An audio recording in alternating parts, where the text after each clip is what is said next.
Senior सहाफ़ी और तजियाकार सुहेल वड़ाइच के मुताबिक बदकिस्मती यह है कि माय लॉर्ड्स को अपने मुंह से निकले हुए अल्फाज की काट, हुर्मत और अहमियत का अंदाज़ा नहीं। जज का हर लफ्ज़ हुक्म की तरह होता है, इसलिए गुस्से या प्यार में इसे एहतियात करनी चाहिए। न गुस्से में खुद को बढ़ कहना चाहिए और न प्यार में जस्टिस बंदियाल की तरह गुड टू सी यू कहना चाहिए। न ही जस्टिस शेख अजमत सईद की तरह वज़ीर आज़म को अडियाला जेल के सेल में बंद करने की धमकी देना मुनासिब है। ये सारे फिक्रे, ये सारे निश्तर जमहूरी जस्त पर जख्म लगाते हैं। दूसरी तरफ वजीर आजम शहबाज शरीफ की तरफ से काली बेड़े का लफ्ज इस्तेमाल करना भी गलत है। ऐसे अल्फाज इस्तेमाल करने से इश्तियाल बढ़ता है, तनाव में इजाफा होता है और जमहूरी ढांचा कमजोर होता है। जस्टिस अथन मिनिला जमहूरी और आजाद जज हैं, हमेशा से पार्लियामान को सुप्रीम मानते हैं। अपोजिशन के जमाने में नवाज शरीफ के हक में फैसला सुनाया। इमरान खान दौर में पीका ऑर्डिनेंस को कलअदम करके उस वक्त की हुकूमत को नाराज किया। अगर किसी मुकदमे में इनकी राय मुख्तलिफ हो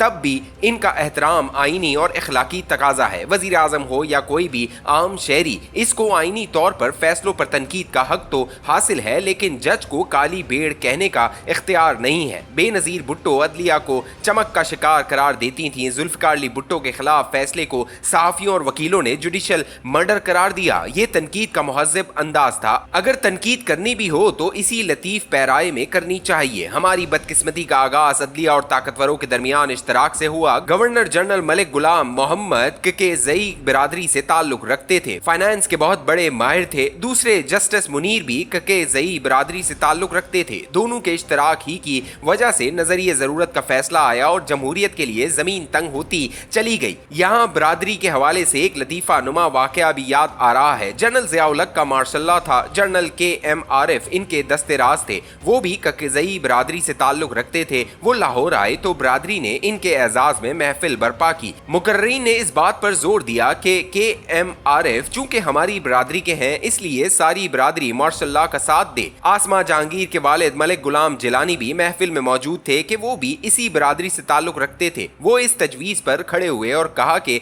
हमारी बिरादरी के नाम में 2 काफ आते हैं, लेकिन इसका मतलब ये नहीं कि हर 2 काफ वाला कच्चे किरदार का हो जाए और यूं ये महफिल कोई फैसला किए बगैर बर्खास्त हो गई। अलमिया ये है कि अदलिया के फाजिल जज साहिबान ने खौफ और लालच के जेर असर ताकत की दहलीज पर सजदे किए हैं, आइन कानून और मफाद आमा को पसे पुश डाला है। मगर आज की सारी अदलिया एक राय की हामिल नहीं। अगर कुछ जज साहिबान ताकत के जेर असर आ भी जाएं तो कुछ दूसरे मफाद आमा, आइन और जमहूरियत को पसे पुश डालने को तैयार नहीं। अदलिया के मौजूदा रवैये को सराहना चाहिए कि पाकिस्तान के जमहूरी सफर में ये एक सेहतमंदाना रिवायत की तरफ रवां दवा है। मुल्क के अहले सियासत बहुत मुश्किलात से गुजरते रहे हैं, मुतआसिब और ताकत से मरऊब जजों के फैसलों का शिकार होते रहे हैं, लेकिन कुदरत ने इन सारी आजमाइशों के बावजूद इन्हें दोबारा से इक्तदार दिया है। इन्हें अपने माजी की गलतियों से सबक सीखना चाहिए। माजी में सुप्रीम कोर्ट पर हमला और अब जजों को काली बेड़े करार देना सरीअन गलत है। इसी तरह माय लॉर्ड्स को समझना चाहिए कि इस दौर में इनका एक फिक्रा,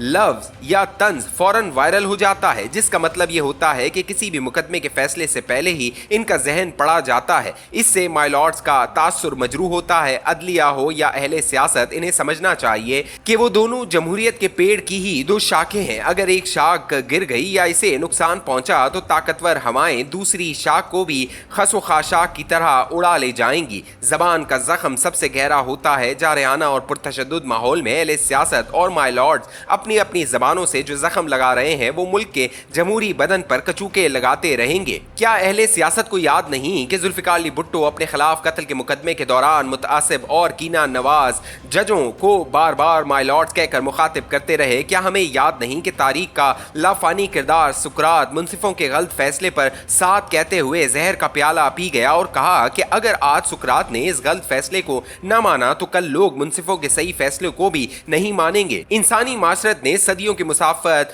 तय करके अपने अंदर ही से कुछ लोगों को खुदाई इख्तियार देकर मुंसिफ बनाया है और सदियों की रियाजत ने यह तय किया है कि ये मुंसिफ स्याह करें या सफेद करें, इनके आगे सर झुकाना है। यही मुअज़्ज़ब माशरे की निशानी है। दूसरी तरफ मुंसिफों को खुदाई इख्तियार देने का मतलब ये नहीं कि वो वाकई खुदा बन जाएं। तारीख इनका हिसाब भी लेती है और एहतसाब भी करती है। वो मुंसिफ जिन्होंने सुकरात के खिलाफ फैसला सुनाया, तारीख में इनका नाम जालिमों की फहरिस्त में आता है। हजरत ईसा के खिलाफ फैसला करने वाले तारीख की बदतरीन किरदार ठहरे और हमारे पाकिस्तान में जुल्फिकार चार्ली भुट्टो को फांसी देने वाले जजों को तो खुद अदालत उज़्मा ने गलत करार दे दिया। दानिशमंदी का तकाजा है कि जमहूरी पेड़ को मजबूत किया जाए, दोनों शाखों पर कोंपलें और पत्ते फूटने दिए जाएं, न एक शाख दूसरी शाख पर साया करके या ताकत के बल पर इसका रास्ता रोके और न ही शाखें एक दूसरे से उलझकर सूखना शुरू कर दें। आखिर में अर्ज है कि मीडिया, फौज और अदलिया और इंतजामिया सब जमहूरियत के हरे भरे खेत का हिस्सा हैं।